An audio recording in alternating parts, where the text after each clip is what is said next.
Nagbabalik ang PTV Sports. Sa ating sports banter ay makakasama natin ngayon si National Masters and Seniors Athletics Association of the Philippines President, Drolly Claraval, para magbigay ng update tungkol sa ating mga sports events na pwedeng salihan ng mga veteranong atleta. Good morning, Miss Drolly, and welcome po to PTV Sports. Una po sa lahat, Miss Drolly, kamusta pong naging turnout ng ating 2024 Philippine Masters International Athletics Championship, pati na rin po nung Tandang Pinoy? Well, una-una sa lahat, gusto ko pong batiin muna ang ating mga kababayan ng magandang umaga po at advance happy birthday din po sa aming butihing mayor na si Dr. Jose Marie Diaz sa City of Ilagan. Actually, last November 8 and 10, we conducted the International Masters Championship sa Ultra po. And itong championship po namin ay isa sa pinakamasaya so far. At well attended po siya. Kasi last May, we conducted the national and napakataas po ang nag-increase in terms of events. Last time, we have only 891 events, but now we have 1,066 events. So because of course, the help of our friends and media to disseminate the information and to announce to people in the Philippines to participate for this event. So masayang-masaya na kami dahil madami pa pong sumali sa ating mga kababayan. And we have a lot of special story of our participants kasi meron yung 7 times na daw na stroke, bumalik sa field, mayroong mga cancer patients na sobra silang palagi ako na, ma'am, cancer patient po ako, survivor, ngayon nandito ako uli, masaya po ako. Mayroon iba, ma'am, last month depressed po ako, ngayon masaya po ako dahil naka-join ako dito. So, ito ay, this activity is a holistic approach of introducing this to the masters, not only the masters, but also our senior citizens. Miss Drolly, sinabi nyo nga po na compared to last year, tumaas talaga yung turnout na itong event. Sa tingin nyo po, paano po nangyari? Ano po yung naging dahilan? Yung mga baguhan na nag-participate noong May, nag-invite na naman sila ng mga kasama nila. At yung mga siyempre, malaking tulong ang media, no? Kasi palagi po natin ina-announce na, and then, of course, yung mga iba kasi, ngayon lang sila sumali. They're not an athlete before, pero ngayong tumanda na sila. Actually, yung iba sa kanila, 60 years old, 65 years old nag-start. So, ang athletics is just a basic skills of all of us. We can walk, we can run, we can throw. So, kahit basic lang, pag nakita nila yung mga matatanda na tumatakbo, talagang na-inspire sila. Miss Drolly, tiyak sa ating mga manonood, they're very interested. Is there an age category para sumali sa Masters Athletics? Yes, Megs. Sa Masters po, we start 30 years old here in the Philippines. But abroad, 35 years old up to 100 years old. Oh, wow. So ang pinakamatanda po pinakamatanda na nakilala, nakausap at na-treat ko po na pasyente is 103 years old from India. So, nangyari po nung Asian Games yan, Asian Masters namin sa Malaysia coaching. So, 103 years old, 100, 200, and javelin throw ang laro. Wow. So, dito sa atin sa Pilipinas, saan na sila? Diba? So, hopefully, dito sa atin, through this program that we have sa Pilipinas, ay tuloy-tuloy natin ma-encourage ang ating mga senior citizens. Actually, we already launched a program for the senior citizens. We started in the City of Ilagan, and we're so thankful to our dear mayor to give their full support to the activity. Kasi, imagine mo, launching namin, less than 5,000 ang nag-participate na senior citizen, seeing them going around the oval, punong-puno po na naglalakad sila. So, ang saya. Ang pinakamatanda na nag-attend is 101 years old. Wow. Wow. Talaga naman, no? Very inspiring itong programa ninyo. Yes, ma'am. But of course, dun sa mga gustong sumali, paano ba sila sumali? And ano-ano po ba yung mga sports sa ilalim nitong inyong programa? This is athletics. So we have 3 events, main events. We have jumping, running, and throwing. So all events in the athletics ay nalalaro po natin. So from sprint, middle distance, and long distance. And of course, we have also the walk. And then we have throws. Ako kasi thrower ako. Right now, ako po, last 2023, when we hosted the Asian Masters Championship, ako po yung nag-gold sa category natin sa hammer throw. So throwing po ang aking laro, lahat 4 throws. Then, sa throwing, we have a hammer throw, discus throw, javelin throw, and discus throw. And then in jumping events, long jump, triple jump, and of course we have the pole vault also. And actually last August, no, ka-attend namin we participated in the World Championship in Sweden. At nakakatuwa po doon, isang nakausap ko, sobra ako na-inspired, no, sa throwing. 80 years old. Wow. Sabi sa akin, I have 2 pacemaker in my heart. I have 4 operation in my shoulder and 9 operations in my knee. But still, nasa field, naglalaro. Diba? Dito sa atin sa Pilipinas, pag may sakit, sa bahay lang. So, kailangan, ma-encourage natin ang bawat isa because this is the natural way of healing people.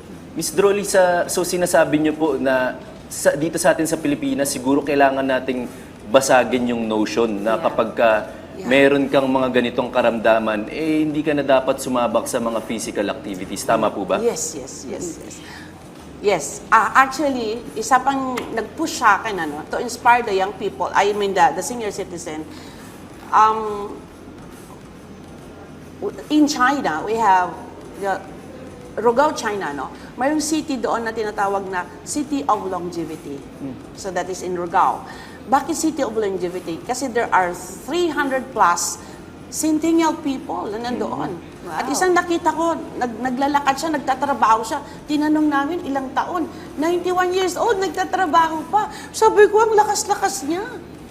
Diba? So sana dito sa Pilipinas, tuloy-tuloy pa rin tayo.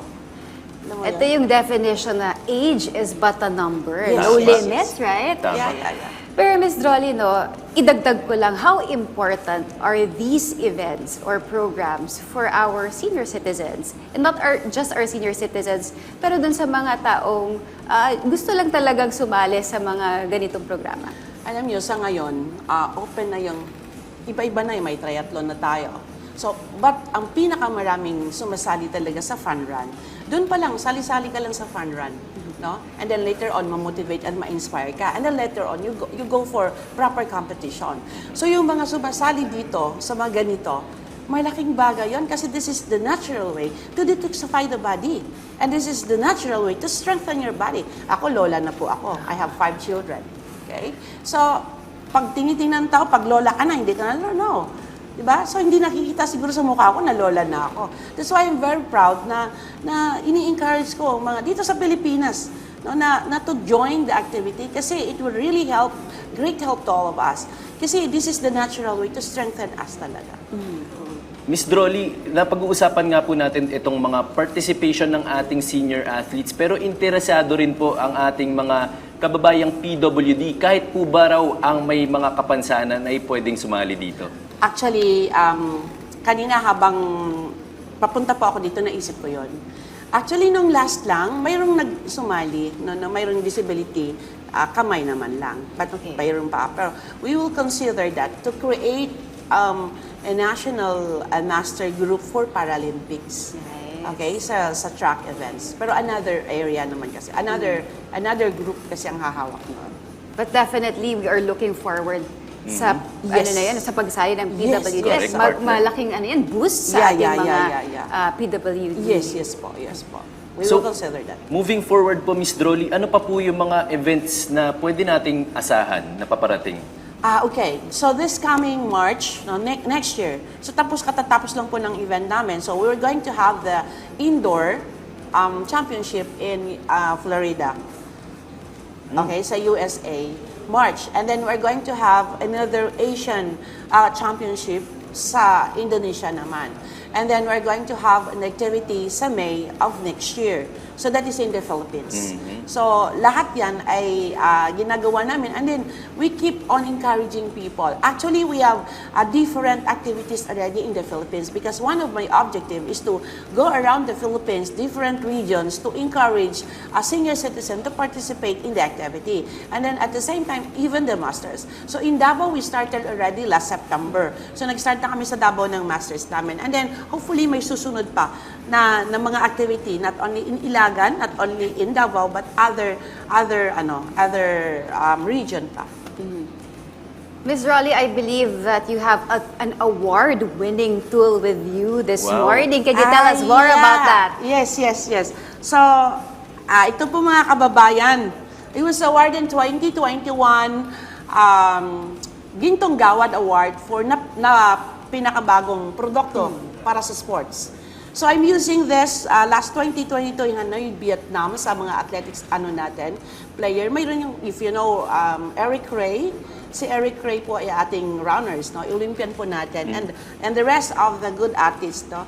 May mga issues sila, may sciatica, may mga pain sa katawan na they cannot perform na, no? So through this tool, no, ay nakatulong ng malaki. That's why that was 2022, 2023 it was awarded as Pag-asa National Awardee because of this, the impact of this. So we utilize this in our city Ilagan. Our mayor, former mayor, Dr. Ma'am Moods, no, Honorable Moods Diaz, siya po ay physical therapist. And inipon niya lahat mga PT namin sa city namin, ni-sponsor nila to learn the technique of this. Kasi this is, you know, they call it amazing blade because 3 to 5 glides lang sa katawan, it will release right away the fascia, no, adhesion. So, ito po yung ginagamit ko sa clinic. Lahat na tool na ginagamit ko sa clinic ay patented po and it's supported by the Department of Science and Technology. And right now, actually, ongoing ako na request ng UP Diliman Taekwondo team to be their sports therapist in Rizal Memorial. From here, babalik pa ako doon mamaya. Congratulations, Ma'am Rolly. Pero paano nga po ba ito gamitin? Na-curious lang ako. The shape, no, actually we call it the instrument soft tissue mobilization, no? In the general term niya. But this is, we call it, the patent name is handheld massage tool. Kasi sometimes, no, we have a lot of gadgets sa bahay na may baterya, kailangan ng kuryente. Ito wala. You can bring this anywhere. And the shapes ay nag-fit sa buong katawan from the smallest to the biggest muscles. And you will only know that if I'm going to tell you the technique. Pwede po ba? Yeah, mamaya. I can demonstrate Yeah. naman. Ito try ko sa inyo after the program. Alright po, alright. Alam mo, partner, no, this is such a good program because dito natin makikita na very inclusive na ang ating sports right now. This is a good avenue for our senior citizen na ipakita ang kanilang galing sa sports. Tama ka dyan, partner. And yun nga, katulad ng sinabi ni Miss Drolly na hindi hadlang yung mga karamdaman, no, na para mag-participate ka sa physical activities. Kasi nga, like Miss Drolly said, yun nga yung natural way of healing the body. With that, Ms. Rolly, maraming salamat sa pag-unlak sa aming panayam ngayong Thank you so umaga. much, too. We really learned a lot. Tama po. Thank you so much.